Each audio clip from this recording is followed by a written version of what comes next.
Godwin John ministries வழங்கும் தினம் ஒரு சத்திய வார்த்தை. இந்த ஆடியோ நிகழ்ச்சிக்கு உங்களை அன்புடன் வரவேற்கிறோம்.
கிறிஸ்துவுக்குள் பிரியமானவர்களே, நம்முடைய பிதாவாகிய தேவனாலும் கர்த்தராகிய இயேசு கிறிஸ்துவினாலும் உங்களுக்கு கிருபையும் சமாதானமும் உண்டாயிருப்பதாக. தினம் ஒரு சத்திய வார்த்தை. அருமையானவர்களே, உலகத்தின் முடிவும் இயேசுவின் இரண்டாம் வருகையும் என்கிற தலைப்பிலே பல காரியங்களை வெளிப்படுத்தின விசேஷத்தை மையமாக கொண்டு நாம் ஒரு தொடர் போதனையாக கற்று வருகிறோம். உலகமும் அந்தி கிறிஸ்துவும் என்கிற தலைப்பிலே நாம் நேற்றைய தினம் முதல் படித்து வருகிறோம். அவன் உலகம் இதுவரை சந்தித்திராத பொருளாதார வீழ்ச்சி மற்றும் அமைதியின்மையில் விரைவில் சென்றுவிடும். அப்படிப்பட்ட ஒரு சிக்கலான சூழலிலிருந்து நம்மை யாராவது விடுவிக்க மாட்டார்களா என்று ஒரு தலைவனுக்காக ஆவலோடு எதிர்பார்த்திருக்கும் வேளையில் தன்னுடைய சாதுரியத்தினாலும் பொய்யான சமாதான வாக்குறுதிகளினாலும் ஒருவன் உலக தலைவனாக பொறுப்பெடுப்பான். பொருளாதார வீழ்ச்சியிலிருந்து உலகத்தை தூக்கி நிறுத்த பல கவர்ச்சிகரமான திட்டங்களை அவன் முன்வைக்கும் போது உலகத் தலைவர்களும் மக்களும் யூதர்களும் அவனை தலைவனாக ஏற்றுக்கொள்வார்கள்.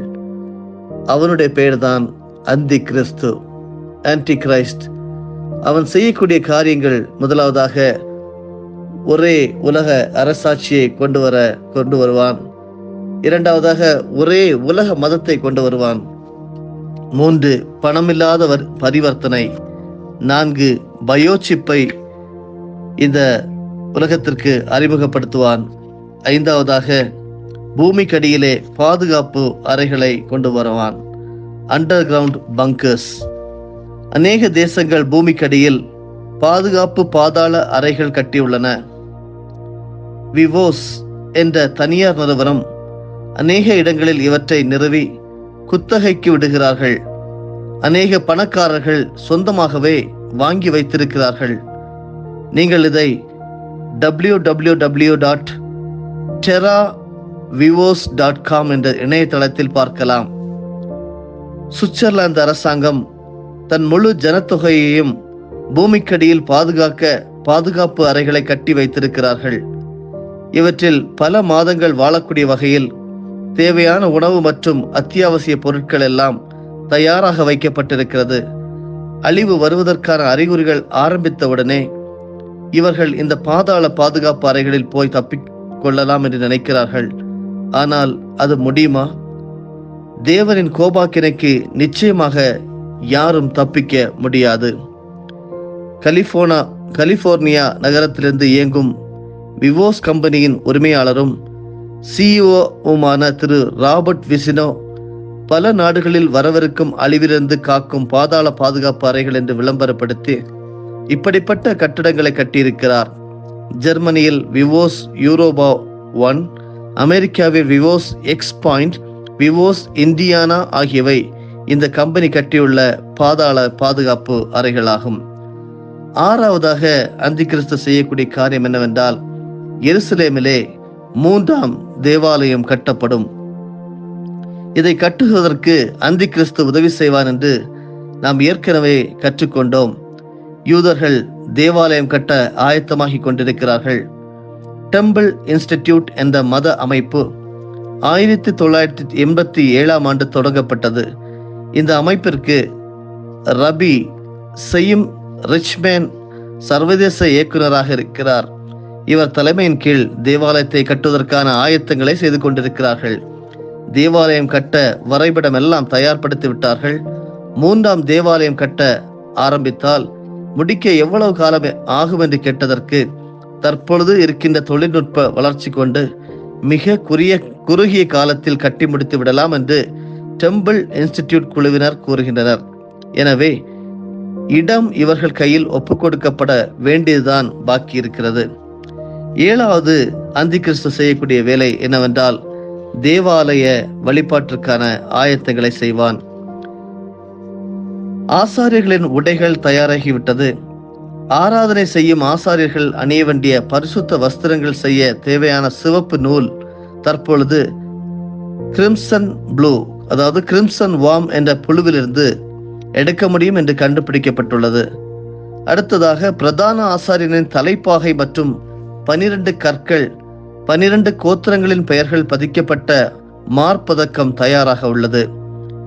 ஆரோனின் வம்ச யூதர்கள் மரபணு சோதனை, அதாவது ஜீன் டெஸ்ட் மூலம் கண்டுபிடிக்கப்பட்டு அவர்களுக்கு தேவாலயத்தின் ஆராதனை வழிபாட்டு முறைகள் கற்றுக் கொடுக்கப்படுகிறது. இவர்கள் கொக்கானிம் பிரிவு ஆசாரியர்கள் ஆவர். ஆராதனை வாத்தியங்கள், எக்காலம் ஆகியவை தயார் நிலையில் வைக்கப்பட்டுள்ளது. தேவாலயத்தில் பயன்படுத்த வேண்டிய பாத்திரங்கள் செய்யப்பட்டு தயாராக உள்ளது.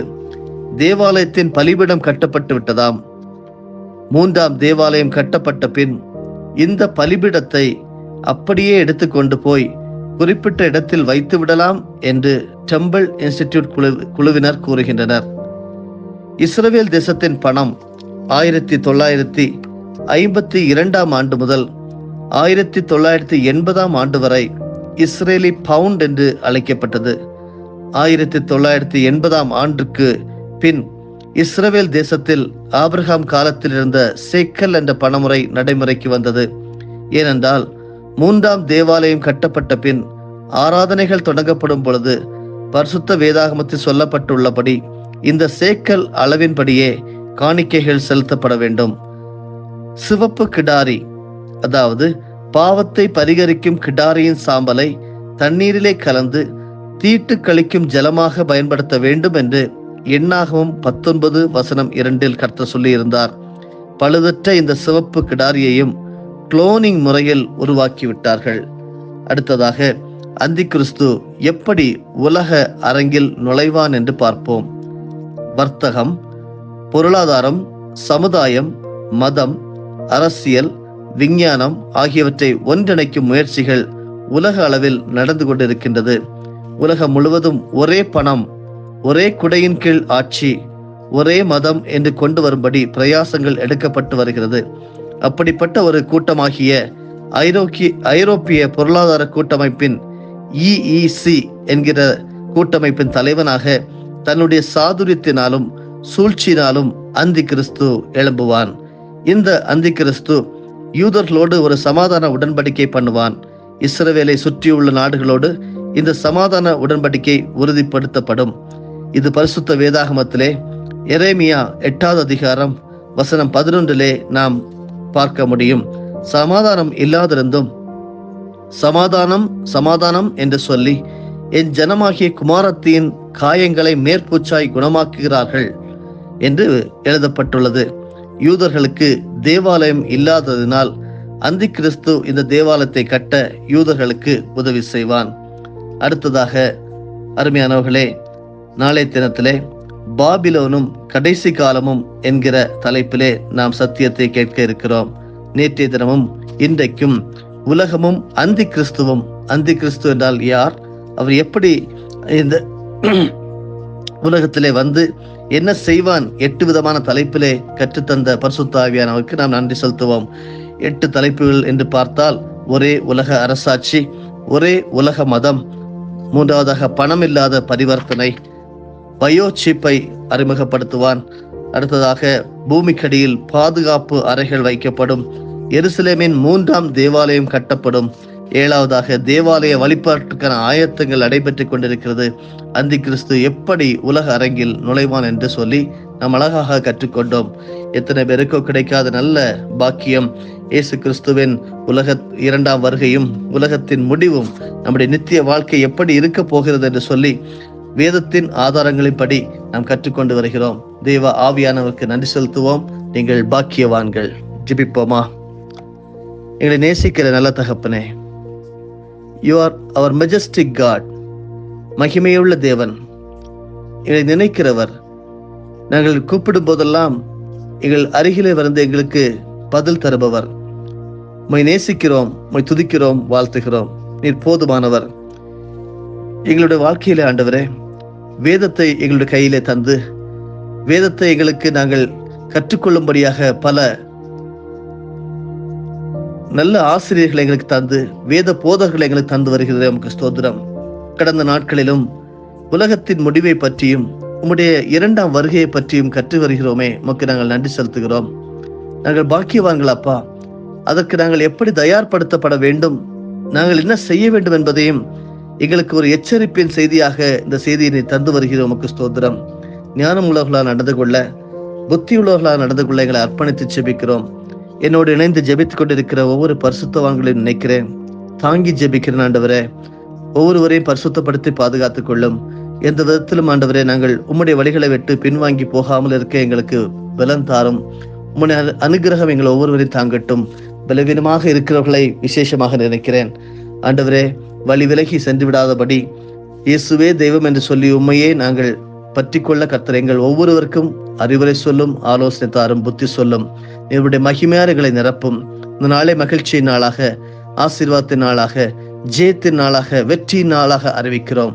எல்லா துதிகன மகிமை உமக்கே, இயேசு கிறிஸ்துவின் மூலமே பிதாவே, ஆமேன். என் ஆத்துமாவே கர்த்தரை ஸ்தோத்திரி, என் முழு உள்ளமே அவருடைய பரிசுத்த நாமத்தை ஸ்தோத்திரி. என் ஆத்துமாவே கர்த்தரை ஸ்தோத்திரி, கர்த்தர் செய்த சகல உபகாரங்களையும் மறவாதே. ஆமேன்.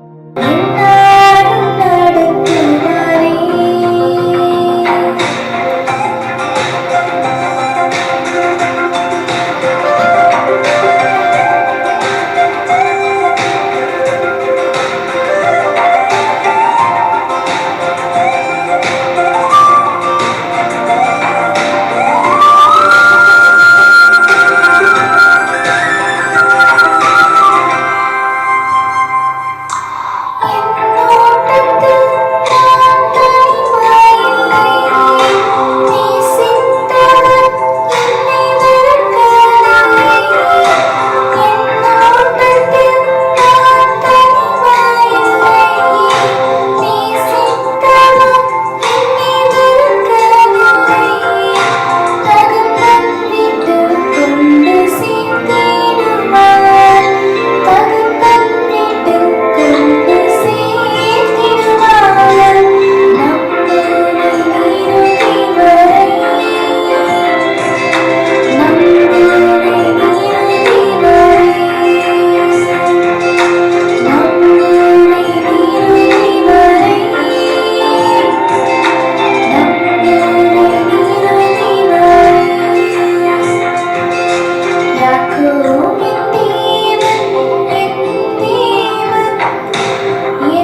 நம்முடைய ஆண்டவராகிய இயேசு கிறிஸ்துவின் மூலமாக உங்களை நாங்கள் மனமாற ஆசீர்வதிக்கிறோம்.